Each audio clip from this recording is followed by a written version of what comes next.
If you ever wanted to build your own desktop apps with Python, we have various options available if you want to create a graphical user interface. One of the best ways to do this is with PyQt. This makes it easy to create powerful and professional looking apps. And in this video, I'm going to explore the basics of PyQt, which is one of Python's most popular GUI or graphical user interface frameworks. By the end of this tutorial, my hope is that you'll understand the foundational concepts and then be able to create your very first PyQt application. So let's dive in and have a look at this right now. So what is PyQt anyway? Technically, it's a set of Python bindings for the Qt application framework. And this enables you to build rich desktop apps using Python. And Qt is known for its flexibility, cross-platform capabilities, and its pro-looking UI elements. That makes it really impressive. So if you use something like Tkinter before, or Tkinter, however you pronounce it, that's really great. But you might find that PyQt allows you to create even more professional-looking UIs with Python, which is why it's maybe a step up compared to Tkinter. But of course, you've got to install PyQt because it doesn't come as standard with the Python standard library. But the idea is that you can create complex apps that run on Windows, Mac OS, and Linux, all using Python. So like I said, unlike Tkinter, which is built into Python, you do have to install PyQt, and it's really easy to install. You can install it with the following commands. Let's head on over to the terminal and I'll show you how you can get it installed. So here I am at the terminal, and if I wanted to install PyQt, I would simply pip install Qt and 5. And that's it. You'd run that command, it would install it for you, and then you'd then be able to create your own applications using PyQt. Of course, I've already got it installed, so there's no need for me to run this, but you just hit enter, wait for it to install, and then when you've done that, you are then ready to start creating using this GUI framework. Now let's head on over to our coding editor, and that's where we're going to spend the rest of our time in this tutorial. So here I am, I'm inside Visual Studio Code or VS Code, and that's where I'm going to be creating this tutorial. And what we're going to do is we're going to code our very own basic app using PyQt. But before we start coding, let's go over the key building blocks of a PyQt application so you know exactly how it works. So number one, we've got the Q application object. This is required for every PyQt application, and it manages app-wide settings and the event loop. Then we have widgets. These are the UI components like windows, buttons, labels, and text fields. These are what make up your application. Then we have layouts, and layouts arrange widgets in an organized manner. And of course, then we have signals and slots. PyQt uses this mechanism for event handling, allowing widgets to respond to user interactions. So if you can wrap your head around those concepts, you're already well on your way to understanding how to use PyQt. But that's just a little bit of theory, but really the best way to learn, in my opinion, is to dive in and code something. Learning by doing is one of the best things to do when it comes to programming. And in this example, we're going to build a nice little app to demonstrate the basics and the foundational concept of using PyQt to build things. So you can build anything you want in the future when you understand these basics. So if we're going to create a simple application, we're just going to use something like a label, text field, and some buttons, maybe with a function tied to the button. And then that will give us a really great understanding of how PyQt works underneath the hood. So follow along in your favorite Python editor and let's get stuck in. And the first thing we're going to have to do is do some imports. So let's head on over here now, and we're going to import sys, and then we're going to do a bunch of imports from PyQt.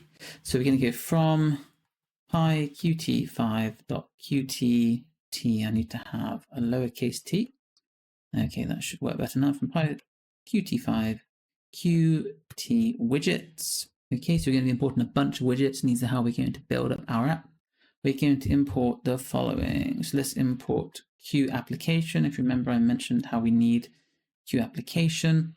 We need Q widget. We need Q label, Q line edit, Q push button.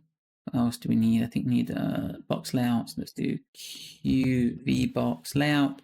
And then a message box, which is how we're going to send messages to our users once they do something. So, okay, I think that's all the imports we need. But let's run through what we've got here. So Q application, this manages the GUI application, and it's required for every PyQt app. So you will always import Q application. End of story. Q widget, this is the base class for all UI elements in PyQt. Of course, I mentioned that we use widgets to build our app. Q label, we use that to display static text from the application. A Q line edit is basically a single line text input field for user inputs. Think about it like a text input or an entry. And then we've got a Q push button, which is basically a clickable button. It kind of says what it does really, doesn't it? This is a widget clicking on the button. And then we've got a layout manager that arranges widgets vertically with Q vbox layout. And then a message box, which is used to create pop-up boxes. So if we want to give users information, if they click on a button, we want to throw a pop-up box to say you did this, we did that, we use a message box. And this is fairly standard. If you've done anything with Tkinter before, this will all seem somewhat familiar because it's slightly transferable. Maybe just the naming's a bit different. Okay, so we've done our imports. Let's get coding and start building something. So let's create an app. Okay, so we're going to create an app variable, and let's use the Q application, and we're going to pass in sys.argv. Great. And then we need to create a window. So we're going to call this window, and we're going to say Q widget, create an instance of Q widget for our window. And let's just talk about what we've done here before I do anything else. So we've initialized our application with the Q application, and we've passed in sys.argv, and then we've created a main window using Q widget. So now we've got our main window and we've got an application. We need to configure, say, the window title and size. Now, I had to point out again, in every PyQt application, you must have a Q application instance because this manages the app-wide settings and the event loop. And the reason we use the sys.argv argument is it allows us to handle command line arguments. But for most cases, we can simply pass it as is. But that's just what we're doing anyway, just to be complete in our approach. So we've got our window. How about we set a title? So we're going to use our window variable, and let's use the set window title set window title method, and we just simply pass in a string. So let's call this a basic Qt app. Great. Now let's configure the size. So we're going to configure the geometry. Okay. So here we go. Window dot set geometry, and then here we go. 100, 100. 400, 200. Okay, so now I've done the set geometry. Let's talk about what's actually going on here. So we've got 4 parameters passed in here. We've got X, Y, width, and height. So X is the horizontal position from the left of the screen, or a parent widget. Y is the vertical position from the top of the screen, again, or a parent widget. And width is the width of the widget, and height is the height of the widget. So we're passing this all in pixels, and that's what we've done here. So we've now set the geometry of our window. So at this point, we've got an application initialized, we've got a window initialized, we've set the title, and we've set the geometry. We're now ready to add some widgets to our app. And I think we're going to start with a label and a text input. So bearing in mind, we imported a Q label, so we can use that. So let's come on down and create a new variable called label, and we're going to make this a Q label, and we're going to pass in the following. Enter, if I can type that properly, enter your name, and then window. Okay, so what are we doing here? The Q label widget is going to display static text, but we passed in window as its parent, meaning it will be displayed in the main window. That's all we're doing here. So we're associating it with the main window. If you use tkinter, it's like passing in the root object. We're saying, where should we place this widget? Hey, we should place it in the main window because that's where we want it to be. I think that makes quite a lot of sense. So that is a basic label. How about we now create a text field? And we can use this with the QLineEdit class. That is our text field for PyQt. So let's just create a basic variable called text field. We're going to say QLineEdit, and then we're going to say I want to associate this with the window because again, we are placing it in the window. We're passing in the window as its parent. Okay. And what we could also do is call the set placeholder text method on this text field variable. This is essentially kind of like a hint inside the text box, a bit like placeholder text. If you've done any web development before, any web design, this will seem fairly intuitive to you, I think. So text underscore field, we're going to set the placeholder text, and let's just say something very simple like type your name here. Great. So we're passing in a string, and that is our placeholder text. Excellent. So now we've done that, I think what we could do is we could expand upon this app. So why don't we add a button? And what we'll do with this button, we're going to link it to a function. So when someone clicks on the button, it's going to be wired up to a function that's going to do something. So we're going to need a function and we're going to need a button. And I think we'll probably create 2 buttons. We'll create a button to submit and a button to quit.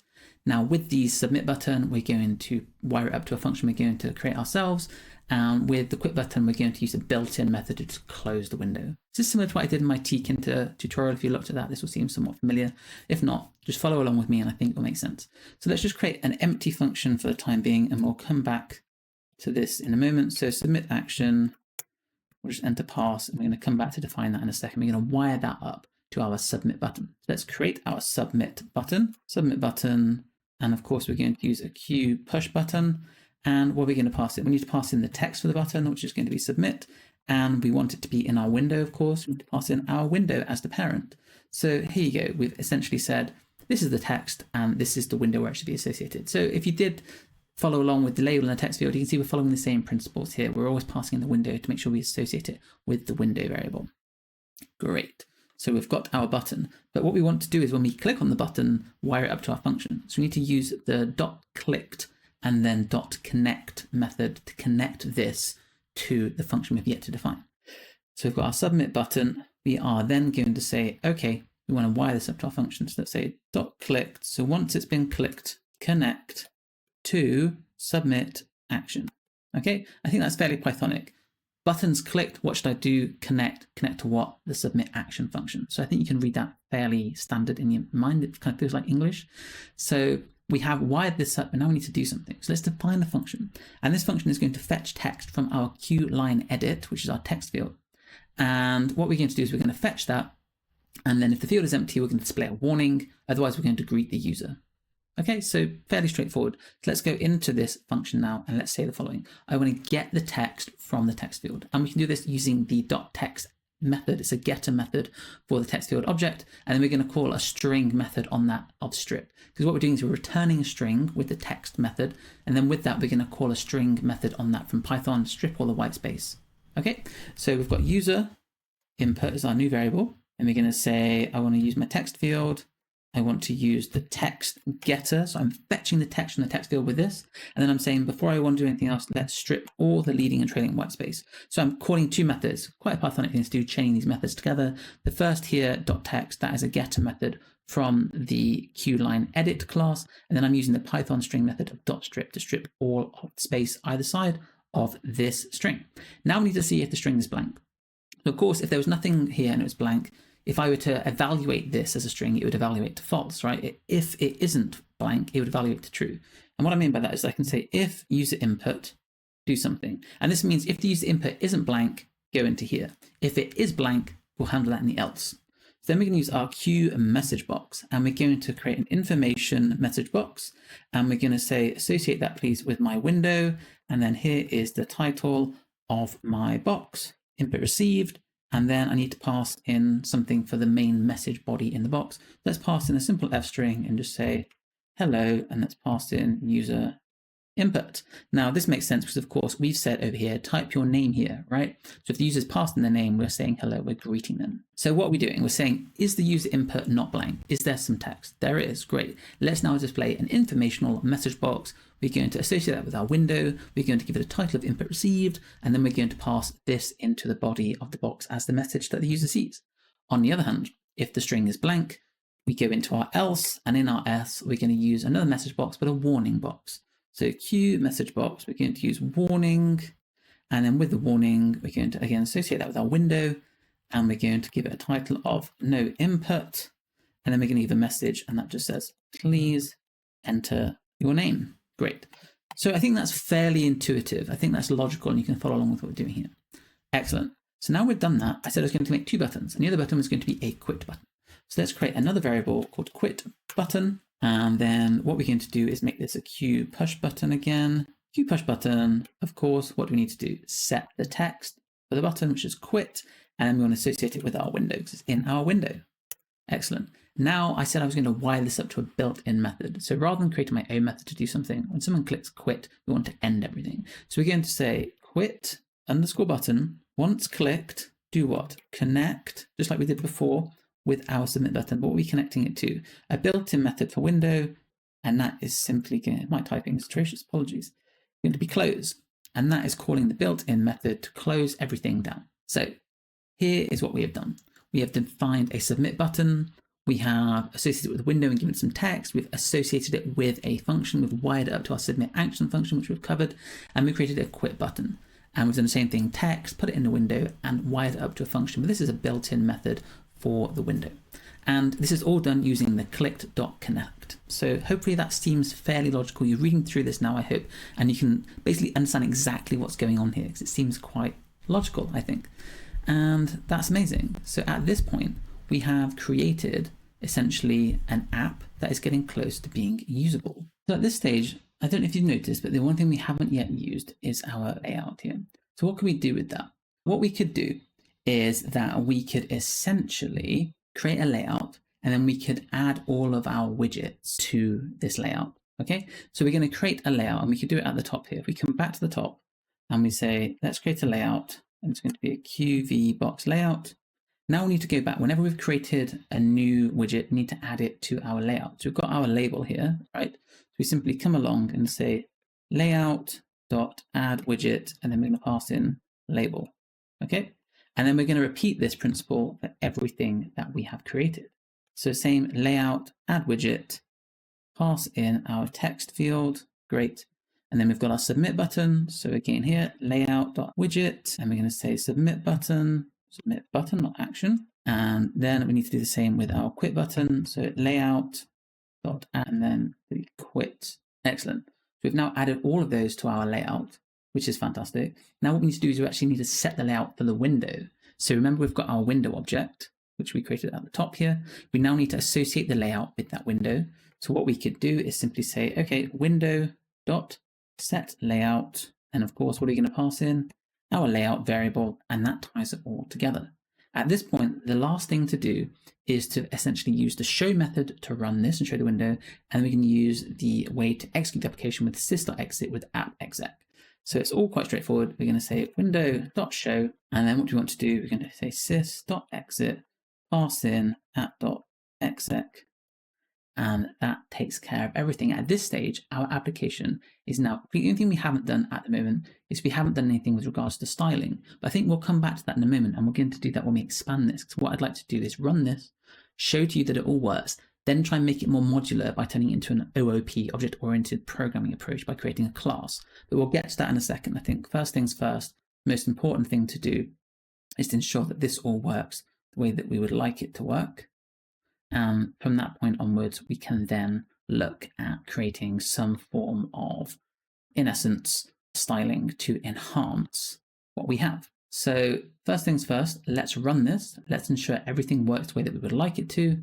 And then we can look at enhancing this with OOP and enhancing it with styling. So I'm going to save this, and then let's see if we can run this, and hopefully we will see our window pop up and everything will be working the way we would like it to. So Python Qt tutorial, and you can ignore that error. That's related to my system, nothing to do with what's going on here. But what you can see is here is our basic app. Everything is working. We've got our label, we've got our text field, we've got our submit button and our quit button. So if I click submit and it's empty, I get a message box, which is just a warning box saying, please enter your name. If I enter my name and then click submit, we then get an input received, hello to me. Excellent. And then if I quit, everything closes. So it all seems to be working perfectly, and that's fantastic. So at this stage, we have created our basic app, and everything seems to be working exactly the way that you'd expect it to, which is great. There's nothing really more that you need to do. If you want to understand the basics of PyQt, you could leave this here right now, walk away, and be comfortable with the fact that you understand how to create basic applications. However, rather than leaving it there, I think it could be really helpful for us to take this one step further. And what we could do is we could refactor this using object-oriented programming. Now, why use this? For me, OOP, obviously in general, it provides structure, modularity, and reusability in your code. So instead of writing procedural code, which is what we've just done, where everything is executed in a sequence, we could define classes that encapsulate the data and behavior together, making this reusable for many projects. So what we need to do is basically create our own class. This class is going to inherit from a built-in class within the PyQt library. And then we're just going to define a couple of methods. And once we've done that, we'll actually be having a nice reusable way of taking all this code and creating a nice modular class structure that we can use to create as many apps as we like. And we'll also add a little bit of styling to take it to the next level, because that could be a bit interesting, because I'll show you some basic style sheet ideas. And this is quite similar if you've ever spent any time in web development. It will feel quite similar to doing web development styling. It kind of looks a bit like JSON. It's not JSON, but it's very similar to CSS essentially. So it's going to be CSS-ish. And once you see it, you'll be like, oh yeah, I get what's going on here. This feels very familiar to web styling. It doesn't feel particularly hard to fathom. And I'll just throw in some basic styling, and you should be able to read through this and completely understand what's going on. But we'll do that last. First things first, let's create our OOP class. Then we can come back to the styling. Okay, so we need to create a class. So how about we just come back to the top? I'm going to leave all the code here for now, but what I'm going to end up doing is I'm going to end up refactoring the code to make it work with OOP. So I'm going to end up copying and moving things around and making a few tweaks. But just follow along with me, and it should make a lot of sense. So let's create a class, and we're going to call this a PyQt. Okay, and we need to inherit from it. Great, that is step one. So what are we doing here? Why are we inheriting from QWidget? We inherit from this because it makes it the base of our application window. And that is the key part, because by inheriting from this base class, everything else will work naturally. All right, so now, as with any class in Python, we obviously need our dunder, which is our init to start things. This is our initialization method, and this is going to be fairly basic. So def init, obviously always passing in self as you do with any method within a class.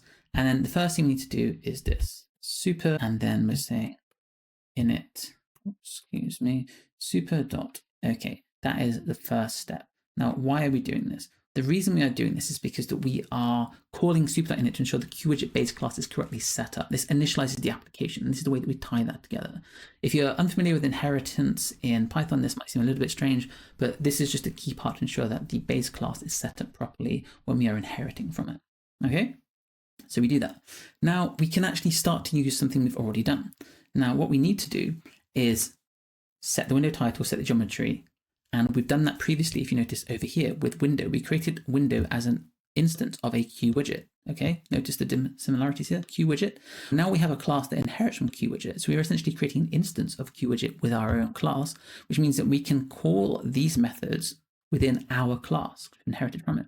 And the way we do that is using the self, because of course this is an instance of a class. You always use self to refer to that instance of the class at that time. So we could then say set window title, and then we could essentially put the same as here, basic PyQt app. Or we could expand it and we could say it is in fact, we're doing OOP or OOP PyQt app, whatever you like. But equally, we can then take our geometry and rather than writing out, we could just copy that and say self.setGeometry. And rather than having those 3 bits there, which we don't need anymore, we are doing it within our own class because we are encapsulating this and refactoring it into a class. Great. So things are coming along nicely, but the next thing we actually want to do is that we need to call a method we've yet to define. But what we could do is we could define the method first, and then we will call it, and then I'll show you what's going on.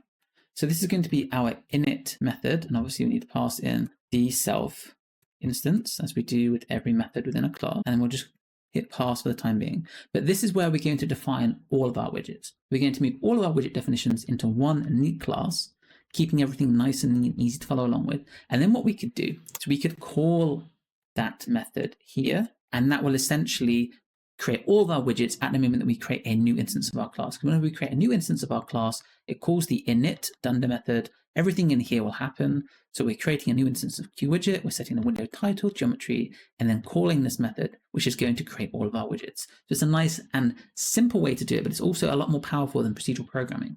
Okay, so obviously we have this initUI method. We need to do something with it, don't we? We need to define all of our widgets. Lucky for us, we've actually done a lot of the hard work already, haven't we? We've created all of our widgets down here, haven't we? So what do we need to do? Okay, we could say, we could take our layout and we're going to pass it into here, right? And then we're going to take all of our stuff that we've done here for our widgets and also copy it in. So what do we do? I could copy all of that, or rather cut it even, move it straight in here. I'm just going to add some indentation so it all indents properly. And at the moment, we need to make one small change. We need to associate these widgets with the instance of our QWidget, which is here. And we need to do the following. We need to say, we need this to be associated with, and we're going to do that using the self instance. So self.label is equal to q.label. But notice that we were passing in window before. We don't need to do that now. So we can take that out. Okay, self.label is equal to q.label. And we're saying enter your name. Great. And then we're adding our widget, but we also need to add self here. So we're adding it to the layout. Great. Text field, same principle. Self.text field. Qline edit. What do we need to do here? We can get rid of window. You don't need that now. And then we could say with the text field, self.text field, set the placeholder text. And then with adding it to the layout, self again. So notice it is very easy to take all of this and throw it into our new method here. Okay, so we've got that. What do we need next? We need our buttons. Okay, so we've got our submit button and our quit button. So let's take those, cut it all, add it here, add some indentation, and then what do we need to do? Obviously, just like we did before, add self, get rid of window, same here, add self, that's all great. And then layout is adding it, once more, add self. And then the same principle applies with our quit button, self.quit button, get rid of window. This will all make sense once we get to the end. Self.quit button. And then we've got this question here of how do we close? What do? We can use self.close because we are a window. Okay, what do we do? An instance of this is an instance of QWidget, which is how we created a window originally. If you recall, we had window equals QWidget. We are now a window we are an instance of a window already. We are a window. One instance of the PyQt app is essentially a window. And as a result, that's why we could set the title and geometry. And that's why we're saying self.label doesn't need window being defined because it is for us. We are saying that our label is this Windows label is that. That's how we're associating it with the window. But that still gives us the question of what we do over here. We made it self.close because we're saying window is closing. So we want self.close.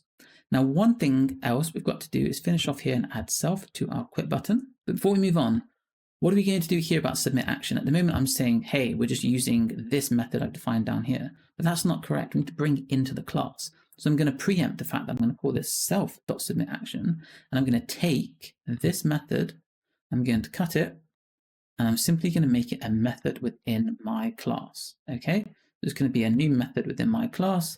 I need to make sure I've got indentation set up properly. And now this is a method that's callable within our class, which means I then got to add a self parameter here. Now, what is missing? Essentially, we need to ensure we are calling our self.textField attribute to fetch the text from there. So remember, we're fetching the text and stripping it from the text field. That is now an attribute for our window class. And we are assigning that to a variable, and we are working on that. But the only thing we need to change here is that rather than saying window, we could just say self, because it is our self. Same here, self. That is our self. And everything else is good to go. Nothing else required changing. At this point, we're saying this method is part of our class.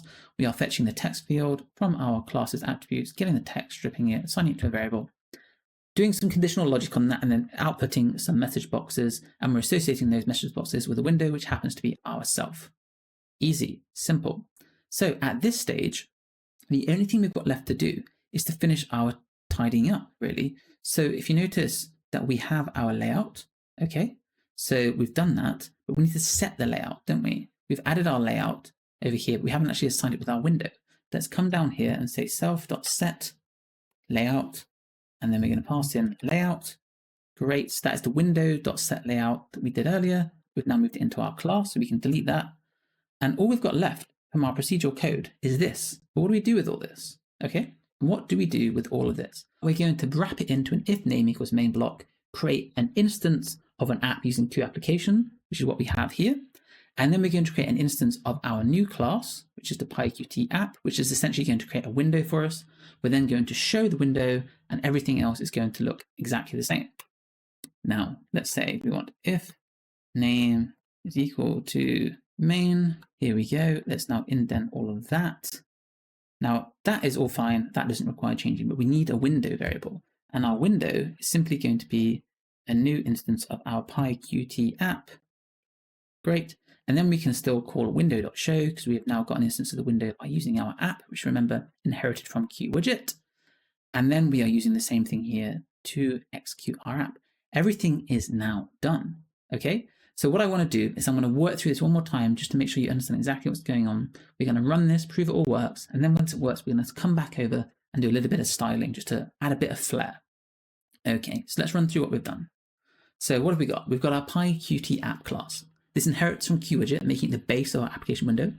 We're using the init method to initialize the application, calling super.init to ensure the QWidget base class is correctly set up. And we define the window title and geometry. Okay, and we've done that all inside init. We've also called the initUI method within our init method. And what is this? This method is responsible for adding widgets and layouts to the application. We use a QVBox layout to arrange elements vertically. We use a QLabel to display static text, a QLine edit for user input, a QPush button for submit and quit actions, and we've used self.setLayout to ensure that we apply the layout to our main window. Great. Then we've got what? Our submit action method. Now this method retrieves the text entered by the user. If the field is empty, a warning message appears, otherwise an information pop-up greets the user with their input. Same as before. And this function is connected to the button click event using the button. We've got the clicked.connect, same as before, but we've also passed in the submit action as self.submit action because it is now a method for our class. Great. And then at the bottom here, we've got our if name equals main block, and this script runs as executed, right? So when we execute this file, it will run this. A QApplication instance is required for all PyQt applications, so we've left that here. Nothing has changed. We have then created an instance of our new PyQt class. We display it using window.show because that is the variable we assigned it to. And then using this line here, this ensures the application runs smoothly and closes correctly when exited. So I could save this. Everything looks to be in order. We can go back to the terminal, try and rerun this, and hopefully everything will pop up as shown. And then we can cycle back around and quickly do a little bit of styling. Okay, let's have a look now at our terminal and see if everything is working as we expect. So let's run this now. You can ignore that error because that's related to my GPU. But if I now grab this window, you can see it has run just as before. Let's submit this. Please enter your name. Let's enter my name, submit this, hello to me, and then quit. So everything is working. We are good to go. So we have now done something really neat here. We have used OOP and we've essentially taken our app to the next level. We've made it modular, we've refactored it, we've made it reusable. We're using DRY, don't repeat self principles for Python coding. And that's one of the powerful things that you can do, obviously, with creating your own classes. And it's super helpful for GUI development like this. Before we finish off, I promised to do a little bit of styling. So let's come back over here. And where are we going to do this? We can come into our init method here. Okay, so let me just get myself situated. So we have set our geometry and set our window title, but how about we want to set the style sheet? How do we do that? Okay, we can use self.set, that as a method that we can call. And within this, we can create a multi-line string. And then with this multi-line string, what are we going to do? We are going to define a bunch of styles for our widgets, essentially. This is like applying CSS to our widgets. You can imagine CSS, if you've ever done any web development, CSS is essentially cascading style sheets. It's how we apply different visual effects to HTML elements. Well, we can do the same thing here with our widgets. And we're going to focus on, let's say, the Q widget, which is the window. We can set the background color. We can look at Q label. We can look at Q line edit, Q push button, and we could also maybe look at an effect for Q push button, like when you hover over it. So it's similar to CSS as well. So how do we do this? As I said, it's very much like CSS. So I'd simply say Q, if I spell it properly, Q widget. I would then open and close curly braces. And then within that, I need to define some styles. So I'm just trying to make this formatted neatly so it looks nice. So we're going to define some styles, and I could say background color, and I could assign this a hex code. So let's say F7, F9FC. And that is how we'll assign the background color to Q widget, which is going to be our window. So why don't we save this now and just see what happens when I rerun the code, and you should see a different color for the background. And then we'll hammer through some more stylings. Let's run this, and then we bring this over. I don't know how noticeable it is, but this is now a different color. Okay, so let's carry on. Let's keep building out our styling and make this an attractive setup. So I mentioned Q label. So let's do Q label. Q label, same thing as before. We've got our open curly braces. Try and make this as attractive as we can. Now, what could we do? We could do color. And let's say we go with 003366. What else could we add to this?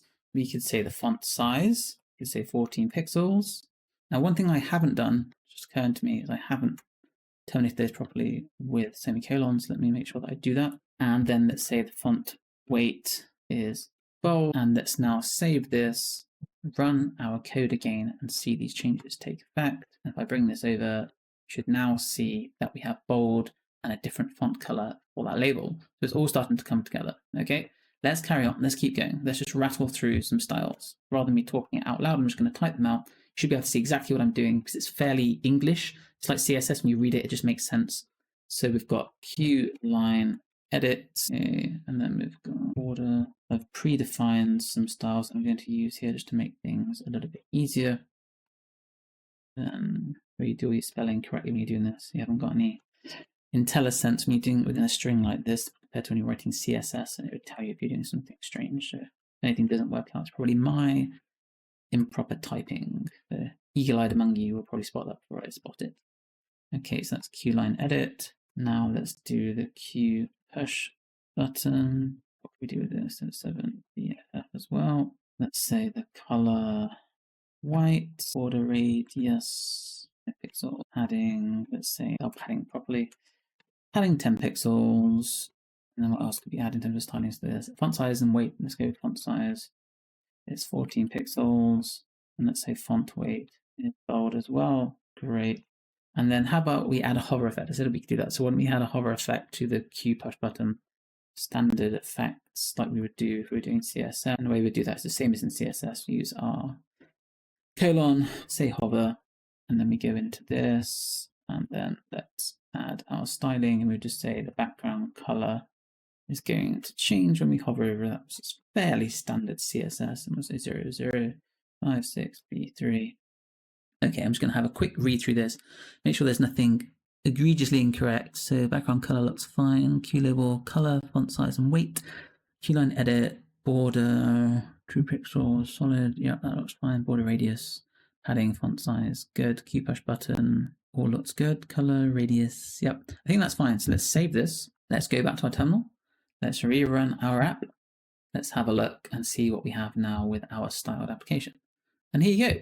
You can now see, I could even make that full screen, which I don't think is the most attractive, but you can see that we have now got a styled application, which is looking, I'd say, a lot better than it did before. I mean, you could do so much more with this. You could get so much more creative, of course. The idea is that we apply some styling to our window, and that's one of the powers of PyQt. You can get really creative and make these apps look a lot more professional. And everything else, like we've got our hovering effects. Notice that when we hover over those, they change colors. We click submit, we can see we've got the color on our button there as well. Everything's transferred over to our message boxes.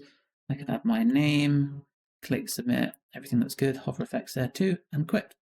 Excellent, so that is it. We have now created the final part of our setup. We have added some styling, we've done OOP, and everything is working great. So let's wrap this up now. So you have it, we have covered the basics of PyQt. We've explored its key components, built a simple interactive app using both procedural and object-oriented approaches. And we've, by doing OOP, we've been able to structure our app with a class, make our code cleaner, modular, and reusable, which I think is a really powerful technique to get used to doing. But now it's your turn. Try experimenting with different widgets, layouts, and event handlers to build your own PyQt applications. And essentially use this as a stepping stone to get even more creative with building apps using Python. But I hope you enjoyed this video. Please feel free to drop a comment if there's something you found not very clear, you'd like me to cover in more detail in a future video. And thanks for watching this video. Hope you enjoyed it, and I can't wait to see you in the next one.